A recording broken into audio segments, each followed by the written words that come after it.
मित्रांनो, आज आपण समजून घेत आहोत अपूर्णांक. अपूर्णांक समजून घेण्याच्या आधी ज्याचे आपण तुकडे करणार आहोत, ज्याला विभागणार आहोत, त्या पूर्णला समजून घेणं आवश्यक आहे. आज आपण अपूर्णांक समजून घेण्यासाठी एका चकतीचा, वर्तुळाचा उपयोग करत आहोत. हा असणार आहे आजच्या आपल्या अपूर्णांकाचा पाया असलेला पूर्ण.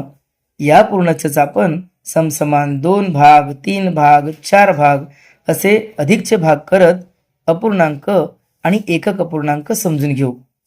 बघा या पूर्णचे जर समसमान 2 भाग केले तर त्या 2 भागांनी मिळून हा पूर्ण बनेल. म्हणून त्यावेळेला त्या 2 पैकी कोणत्याही एका तुकड्याचं नाव 1/2 असतं. म्हणजे दोघांनाही आम्ही 1/2 म्हणतो. तेव्हा तो अपूर्णांक एकक अपूर्णांक असेल. म्हणजे एकक अपूर्णांक काय असतं बरं? समान 2 भाग केले तर 1/2 हा एकक अपूर्णांक. म्हणजे बघूयात 1/2. एका पूर्णचे समसमान 2 भाग केले तेव्हा त्या प्रत्येक तुकड्याचं नाव 1/2 असतं. म्हणजे इथे 1/2 2 वेळा घेतले आहेत. डावीकडे 1/2, उजवीकडे 1/2 आणि असं झालं आहे 1/2 एकक अपूर्णांकाचं काम. यालाही आम्ही 1/2 म्हणतो आणि याला देखील. म्हणजेच हा प्रत्येक भाग 1/2 असतो. असे 2 वेळा 1/2 घेतले आणि आमचा पूर्ण झाला. म्हणून 1/2 एकक अपूर्णांक दाखवणारा हा भाग आहे. पुढे जाऊयात. इथे आपल्या पूर्णचे समसमान 3 भाग केले आहेत. म्हणून यातील प्रत्येक भागाचं नाव 1/3 असणार आहे. बघा 1/3 हा यातील एकक अपूर्णांक आहे. 1/3 म्हणजे काय? समान 3 भाग केलेत तेव्हा त्यातील प्रत्येक तुकड्याचं नाव 1/3 असतं. या ठिकाणी या पूर्णचे समसमान 4 भाग केलेले दिसतात. तेव्हा यातील प्रत्येक तुकड्याचं नाव 1/4 असणार आहे. म्हणून एकक अपूर्णांक 1/4 आहे. 1/4 म्हणजे पूर्णचे समसमान 4 भाग केले तेव्हा बनणाऱ्या चारही भागांना आम्ही 1/4 असं म्हणतो. 1/4 हाही आहे आणि याला देखील 1/4 म्हणता येतं. अशा पद्धतीने हे सर्व तुकडे स्वतंत्ररित्या 1/4, 1/4, 1/4 आणि 1/4च असतात. आणि 1/4 4 वेळा घेतला तर आपला हा पूर्ण तयार होतो. इथे झाले आहेत पूर्णचे समसमान 5 भाग. म्हणून येथील एकक अपूर्णांक आहे 1/5. ठीक आहे. तर ही झाली 1/5 एकक अपूर्णांक दाखवणारी रचना.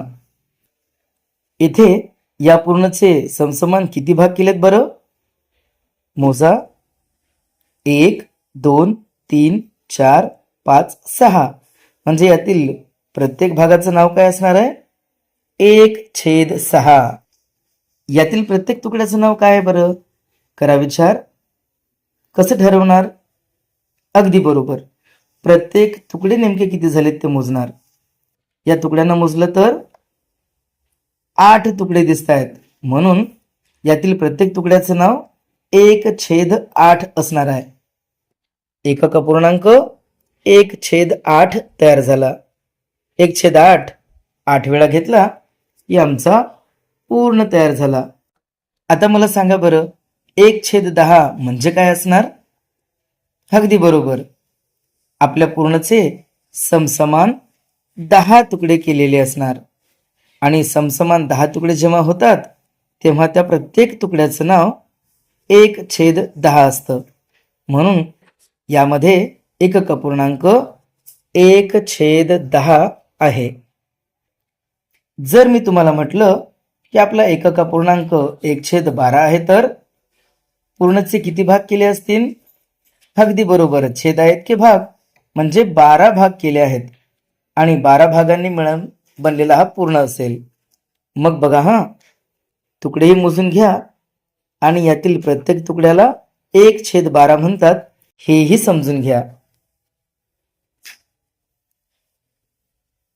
मित्रांनो, अशा रीतीने आपण एकक अपूर्णांक म्हणजे काय असतो आणि सोबतच पूर्णचे समान भाग केल्यानंतर एकक अपूर्णांक कसा दिसतो किंबहुना पूर्णचे किती भाग केले यासोबत एकक अपूर्णांकाचा संबंध काय आहे हेही लक्षात घेतलं. पुन्हा भेटूयात विद्यार्थी मित्रांसह अपूर्णांकाची कृती केलेल्या व्हिडिओमध्ये.